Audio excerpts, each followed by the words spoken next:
Hi good morning. അപ്പോൾ നമ്മുടെ ഇന്നത്തെ റെസിപ്പി ഒരു തോരനാണ്.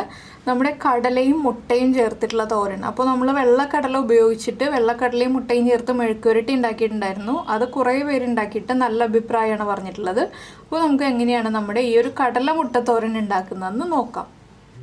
നമുക്ക് നമ്മുടെ കടല മുട്ട തോരന് ആവശ്യമായിട്ടുള്ള ഇൻഗ്രീഡിയൻസ് നോക്കാം. നമ്മളിപ്പോൾ 1 കപ്പ് കടല 8 മണിക്കൂർ വെള്ളത്തിൽ സോക്ക് ചെയ്തെടുത്തിട്ടുണ്ട്. ഇതിലേക്കായിട്ട് ഒരു മീഡിയം സവോള എടുത്തിട്ടുണ്ട്. സവോള ഇല്ലെങ്കിൽ ഉള്ളി എടുക്കാം, ഏതായാലും കുഴപ്പമില്ല. ഉള്ളിയാണെങ്കിൽ ഒരു 10-20 ഉള്ളി എടുക്കുക. പിന്നെ ഒരു ചെറിയ പീസ് ഇഞ്ചി എടുത്തിട്ടുണ്ട്. പിന്നെ നമുക്ക് വേണ്ടത് 3 മുട്ട, 3 പച്ചമുളക്, 2 തണ്ട് കറിവേപ്പില, കുറച്ച് തേങ്ങ. 1 കപ്പ് തേങ്ങയാണ് ഞാൻ എടുക്കുന്നത് 1 കപ്പ് കടലയ്ക്കായിട്ട്. എന്താണെന്ന് വെച്ചാൽ കടല വെന്ത് വരുമ്പോൾ അത്യാവശ്യം ക്വാണ്ടിറ്റി ഉണ്ടാവും. നമ്മൾ കടല ആദ്യം വേവിച്ചെടുക്കുക. ഉപ്പും മഞ്ഞൾപ്പൊടിയൊക്കെ ചേർത്തിട്ടാണ് കടല വേവിച്ചെടുക്കുന്നത്. അപ്പോൾ ഞാൻ കടല വേവിക്കാനായിട്ട് കുക്കർ എടുക്കട്ടെ. അപ്പോൾ ഞാൻ കുക്കറിലേക്ക് കടല മാറ്റുകയാണ്. കടല നന്നായിട്ട് കഴുകി വെച്ചിരിക്കുന്നതാണ്. അപ്പോൾ ഈ കടലയിലേക്ക് തന്നെയാണ് നമ്മൾ പച്ചമുളകൊക്കെ ചേർത്ത് വേവിക്കുന്നത് കേട്ടോ. എന്താണെന്ന് വെച്ചാൽ കടലയിലേക്ക് എരിവ് പിടിക്കാനാണ് നമ്മൾ പച്ചമുളക് ചേർത്ത് കടല കുക്ക് ചെയ്യുന്നത്. പിന്നെ നമുക്കിതിലേക്ക് ആവശ്യമുള്ളത് വറ്റൽമുളകാണ്, മുളക് പൊടിയല്ല. മുളക് പൊടി ചേർത്തിട്ടല്ല നമ്മൾ കടല തോരൻ ഉണ്ടാക്കുന്നത്. അപ്പോൾ ഞാൻ കടലയിലേക്ക് ഉപ്പ് ചേർക്കാൻ പോവാണ്. കടലയ്ക്ക് ആവശ്യമായിട്ടുള്ള ഉപ്പ് നമുക്ക് ചേർത്ത് കൊടുക്കാം.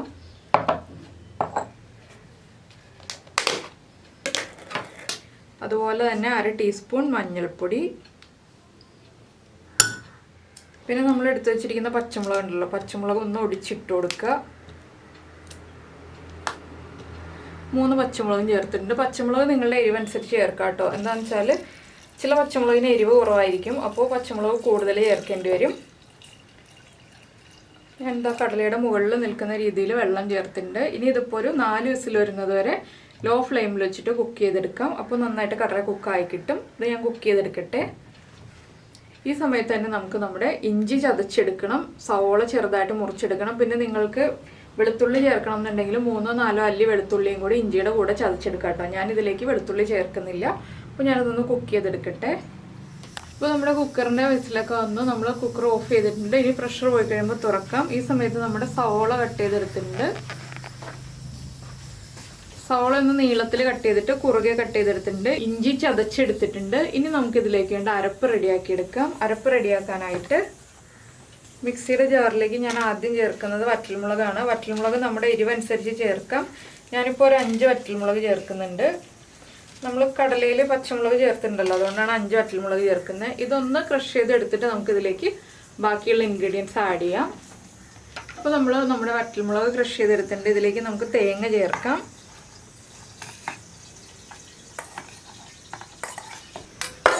തേങ്ങയുടെ കൂടെ തന്നെ ഒരു 3-4 ഇതൾ കറിവേപ്പില,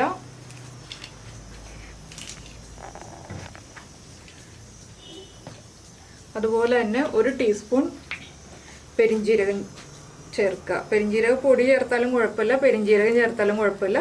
കുറച്ചുകൂടി ടേസ്റ്റ് വരുന്നത് പെരിഞ്ജീരകം ചേർക്കുമ്പോഴായിരിക്കും. അപ്പോൾ ഞാനിനി ഇതും കൂടി ഒന്ന് തോരൻ്റെ ഭാഗത്തിൽ ഒതുക്കിയെടുക്കട്ടെ. അപ്പോൾ നമ്മുടെ തേങ്ങ നമ്മളിതാ ഇതുപോലെ ഒതുക്കിയെടുത്തിട്ടുണ്ട്. നമുക്കിത് മാറ്റി വയ്ക്കാം. ഇനി കുക്കറിൻ്റെ പ്രഷർ പോയി കഴിഞ്ഞ് കടലയിലെ വെള്ളം മുഴുവൻ വറ്റിച്ചെടുത്തിട്ട് നമുക്ക് തോരനാക്കിയെടുക്കാം. നമ്മുടെ കടലയൊക്കെ കുക്കായി കടലയിലെ വെള്ളം ഞാൻ വറ്റിച്ചെടുത്തിട്ടുണ്ട്. ഇനി നമുക്ക് ചീനച്ചട്ടിയിൽ വെളിച്ചെണ്ണ ഒഴിച്ചിട്ടുണ്ട്. അതിലേക്ക് ഒരു 1/2 ടീസ്പൂൺ കടുക് ഇട്ട് കൊടുക്കാം. കടുകൊന്ന് പൊട്ടി വരട്ടെ.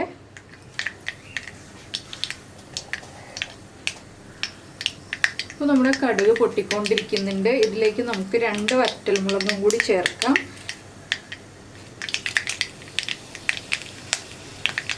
ഇതിൻ്റെ കൂടെ തന്നെ നമ്മൾ ചതച്ച് വെച്ചിരിക്കുന്ന ഇഞ്ചി, നിങ്ങൾ വെളുത്തുള്ളി ചേർക്കുന്നുണ്ടെങ്കിൽ വെളുത്തുള്ളിയും കൂടി ചേർക്കുക.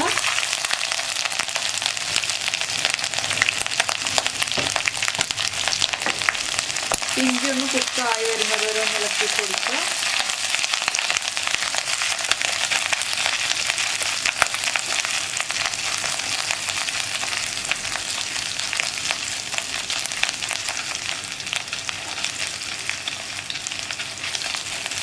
ഇതിൽ ഇഞ്ചി ചതച്ച് തന്നെ ചേർക്കണം. നമ്മൾ മുറിച്ച് ചേർക്കുന്നതിനേക്കാൾ ടേസ്റ്റ് ഇഞ്ചി ചതച്ച് ചേർക്കുന്നതാണ്. ഇനി നമുക്കിതിലേക്ക് ചേർക്കേണ്ടത് നമ്മൾ മുറിച്ച് വെച്ചിരിക്കുന്ന സവോള,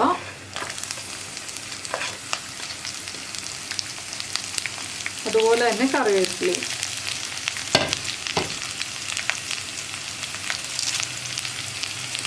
ഈ കറിവേപ്പിലയുടെയും സവോളയുടെയും ഒക്കെ കളർ മാറി വരുന്നവരെ, കറിവേപ്പിലയൊക്കെ നന്നായിട്ട് കുക്കായി വരുന്നത് വരെ ഇളക്കി കൊടുക്കുക. സവോള ഒന്ന് ട്രാൻസ്പെറൻ്റ് ആയി വരണം. അപ്പോൾ നമുക്ക് സവോളയ്ക്ക് ആവശ്യമായിട്ടുള്ള ഉപ്പ് ഇപ്പോൾ ചേർത്ത് കൊടുക്കാം. സവോളയ്ക്കും തേങ്ങയ്ക്കും എല്ലാം ആവശ്യമായിട്ടുള്ള ഉപ്പാണ് ഞാനിപ്പോൾ ചേർത്തിട്ടുള്ളത്. കുറച്ച് ചേർത്തിട്ടുള്ളൂ, നമുക്ക് നോക്കിയിട്ട് ആവശ്യമാണെങ്കിൽ വീണ്ടും ചേർക്കാം. ഇതൊന്ന് കുക്കായി വരട്ടെ. അപ്പോൾ നമ്മുടെ കറിവേപ്പിലയൊക്കെ കുക്കായി സവോളയൊക്കെ ഒന്ന് ട്രാൻസ്പെറൻ്റ് ആയി വരുന്നുണ്ട്. ഇതിലേക്ക് നമ്മൾ ഒതുക്കി വെച്ചിരിക്കുന്ന തേങ്ങ ചേർക്കാം. ഇതിൻ്റെ കൂടെ തന്നെ നമുക്ക് 1/2 ടീസ്പൂൺ കുരുമുളക് പൊടി ചേർക്കാം. കുരുമുളക് പൊടിയൊക്കെ നമ്മുടെ എരിവനുസരിച്ച് ചേർക്കാം.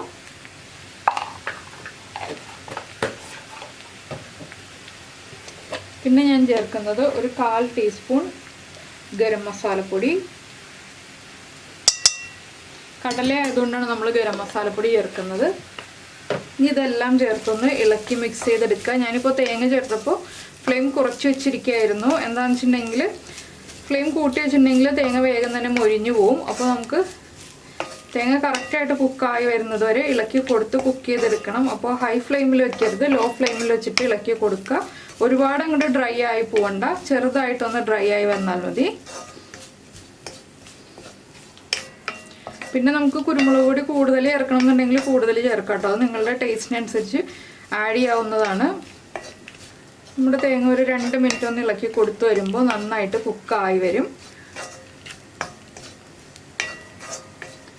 അപ്പോൾ പെരിഞ്ജീരക പൊടിയാണ് ചേർക്കുന്നതെങ്കിൽ ഈ ഒരു സ്റ്റേജിൽ ആഡ് ചെയ്താൽ മതി. പെരിഞ്ജീരകം ചേർക്കുമ്പോൾ മാത്രം നമ്മൾ നേരത്തെ തേങ്ങയുടെ കൂടെ ഒതുക്കിയെടുക്കുക. ഇല്ലെങ്കിൽ ഈ ഒരു സ്റ്റേജിൽ ആഡ് ചെയ്തിട്ടുണ്ടെങ്കിൽ പെരിഞ്ജീരക പൊടി നന്നായിട്ട് തേങ്ങയിലേക്ക് മിക്സ് ആയി വന്നോളും. ഇപ്പോൾ 2 മിനിറ്റ് ആയി, നമ്മുടെ തേങ്ങ ഒന്ന് കുക്കായി വരുന്നുണ്ട്. ഇതിലേക്ക് നമ്മൾ വേവിച്ച് വെച്ചിരിക്കുന്ന കടല ചേർക്കാം.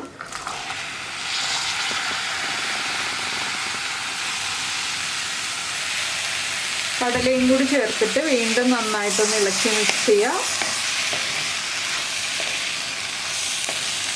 കടലയിൽ കുറച്ച് വെള്ളമുണ്ട് കേട്ടോ. ആ വെള്ളത്തിൽ തേങ്ങ ഒന്ന് വെന്ത് വന്നോളും.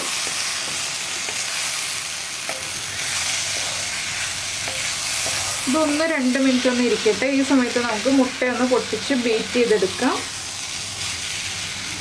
നിങ്ങൾക്ക് മുട്ട ചേർക്കാതെ തോരൻ വേണമെന്നുണ്ടെങ്കിൽ ഇത്രയും ചെയ്താൽ മതി. നമ്മുടെ തോരൻ റെഡി ആയിട്ടുണ്ടാവും. മുട്ട ചേർത്തിട്ടുള്ള തോരനാണ് കുറച്ചുകൂടി ടേസ്റ്റ് ഉണ്ടാവുന്നത്. അപ്പോൾ ഞാൻ മുട്ട പൊട്ടിച്ചെടുക്കട്ടെ. ഇതൊന്ന് ഡ്രൈ ആയി വരട്ടെ. അപ്പോൾ നമ്മൾ തേങ്ങ ചേർത്തിട്ട് ഒരു 2 മിനിറ്റ് ആയി. ഞാൻ 1-2 പ്രാവശ്യം ഇളക്കി കൊടുത്തു. ഇനി നമുക്ക് നടുക്കൊരു സ്പേസ് ഉണ്ടാക്കാം. അതിലേക്ക് നമുക്ക് മുട്ട ഒഴിച്ചു കൊടുക്കാം. അപ്പോൾ എണ്ണ കുറവാണ്, അതുകൊണ്ട് ഞാൻ കുറച്ച് എണ്ണ ഒഴിച്ചു കൊടുക്കുന്നുണ്ട്. നിങ്ങൾ എടുക്കുമ്പോൾ വെളിച്ചെണ്ണ ഉണ്ടെന്നുണ്ടെങ്കിൽ വീണ്ടും എണ്ണ ആഡ് ചെയ്ത് കൊടുക്കേണ്ട ആവശ്യമില്ല കേട്ടോ. ഇനി നമുക്കിതിലേക്ക് നമ്മൾ ബീറ്റ് ചെയ്ത് വെച്ചിരിക്കുന്ന മുട്ട ചേർക്കാം. ഞാൻ മുട്ടയിലേക്ക് ഉപ്പും മഞ്ഞൾപ്പൊടിയും ചേർത്ത് ബീറ്റ് ചെയ്തെടുത്തിട്ടുണ്ട്.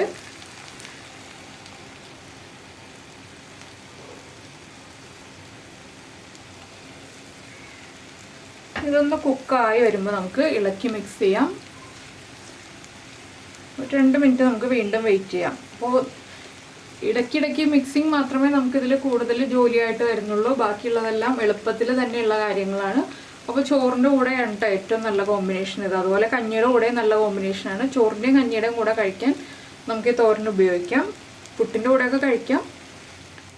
അപ്പോൾ നമ്മുടെ മുട്ട ചേർത്തിട്ട് 1 മിനിറ്റ് ആയി. നമുക്കൊന്ന് മുട്ട ആദ്യം സ്ക്രാമ്പിൾ ചെയ്തെടുക്കാം.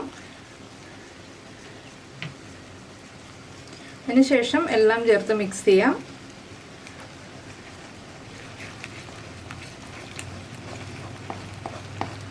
നിങ്ങൾക്ക് കൂടുതൽ മുട്ട വേണമെന്നുണ്ടെങ്കിൽ കൂടുതൽ മുട്ട യൂസ് ചെയ്യാം കേട്ടോ. ഞാനിപ്പോൾ 3 മുട്ട എടുത്തുവെന്നേ ഉള്ളൂ. 1 കപ്പ് കടലയല്ലേ ഉള്ളൂ, അതുകൊണ്ട് നമ്മൾ 3 മുട്ട എടുത്തിട്ടുള്ളൂ. കൂടുതൽ മുട്ട വേണമെന്നുണ്ടെങ്കിൽ കൂടുതൽ മുട്ട ചേർക്കാം. ഒന്ന് നന്നായിട്ട് ഇളക്കി മിക്സ് ചെയ്യുക. അപ്പോൾ ചപ്പാത്തിയുടെയും അപ്പത്തിൻ്റെയും എല്ലാം കൂടെ കഴിക്കാൻ പറ്റിയൊരു കോമ്പിനേഷനാണ്. പിന്നെ ഏറ്റവും നല്ല കോമ്പിനേഷൻ വരുന്നത് ചോറിൻ്റെയും കഞ്ഞിയുടെയും കൂടെയാണ്. അത് ഞാൻ പറഞ്ഞു എന്നേ ഉള്ളൂ. പിന്നെ ഇതൊന്ന് ഡ്രൈ ആയി വരട്ടെ. അതുവരെ നമുക്ക് വെയിറ്റ് ചെയ്യാം. ഒന്ന് സ്പ്രെഡ് ചെയ്തിട്ട് കൊടുക്കുക. ഇടയ്ക്കിടയ്ക്ക് ഇളക്കി തിരിച്ചിട്ട് കൊടുക്കുക. അപ്പോൾ നന്നായിട്ട് മുട്ടയൊക്കെ കുക്കായി വരും. അപ്പോൾ നമ്മുടെ കടല മുട്ട തോരൻ ഇപ്പോൾ ഇതാ ഞാൻ ഫ്ലെയിം ഓഫ് ചെയ്തിട്ടുണ്ട്. നല്ല അടിപൊളിയായിട്ടുള്ള തോരൻ റെഡി ആയിട്ടുണ്ട്. ചോറിൻ്റെ കൂടെയോ കഞ്ഞിയുടെ കൂടെയോ ഒക്കെ ചേർത്ത് കഴിക്കാം. അപ്പോൾ നിങ്ങളിത് ഈ ഒരു തോരൻ ഉണ്ടാക്കി കഴിച്ചിട്ടില്ലെങ്കിൽ, ഇതുപോലെ ഉണ്ടാക്കി കഴിച്ചിട്ടില്ലെങ്കിൽ ഒന്ന് ഉണ്ടാക്കി നോക്കിക്കോളൂ. നന്നായിട്ട് ഇഷ്ടപ്പെടും. അപ്പോൾ ഉണ്ടാക്കി കഴിച്ചിട്ട് ഇഷ്ടമായി കഴിഞ്ഞാൽ നമ്മുടെ വീഡിയോയുടെ താഴെ നിന്ന് കമൻറ്റ് ചെയ്യുക. അതുപോലെ തന്നെ നിങ്ങൾക്ക് ഇഷ്ടപ്പെടുന്ന കുക്കിംഗ് റെസിപ്പീസ്, കുക്കിംഗ് താല്പര്യമുള്ള നിങ്ങളുടെ ഫ്രണ്ട്സിനും ഫാമിലി മെമ്പേഴ്സിനും ഒക്കെ ഒന്ന് ഷെയർ ചെയ്ത് കൊടുക്കുക. അതുപോലെ തന്നെ നമ്മുടെ ചാനൽ ആദ്യമായിട്ട് കാണുകയാണെങ്കിൽ നമ്മുടെ വീഡിയോ പ്രസൻറ്റ് ചെയ്യുന്ന രീതിയൊക്കെ ഇഷ്ടമായി എന്നുണ്ടെങ്കിൽ നമ്മുടെ ചാനലൊന്ന് സബ്സ്ക്രൈബ് ചെയ്യുക. സബ്സ്ക്രൈബ് ചെയ്യുന്നതിന് ഈ വീഡിയോയുടെ താഴെയുള്ള റെഡ് സബ്സ്ക്രൈബ് ബട്ടൺ ഒന്ന് ക്ലിക്ക് ചെയ്യുക. അതിൻ്റെ റൈറ്റ് സൈഡിലുള്ള ബെല്ലൈക്കണം ക്ലിക്ക് ചെയ്യുക. അപ്പോൾ ഓൾ എന്ന് പറഞ്ഞിട്ടൊരു ഓപ്ഷൻ വരും. ആ ഓളും കൂടി പ്രസ് ചെയ്തിട്ടുണ്ടെങ്കിൽ ഞാൻ എപ്പോഴും വീഡിയോ അപ്ലോഡ് ചെയ്യുമ്പോൾ നിങ്ങൾക്ക് നോട്ടിഫിക്കേഷൻ വരും. അപ്പോൾ നമുക്ക് നമ്മുടെ അടുത്തൊരു റെസിപ്പിയുമായിട്ട് അടുത്ത ദിവസം വീണ്ടും കാണാം.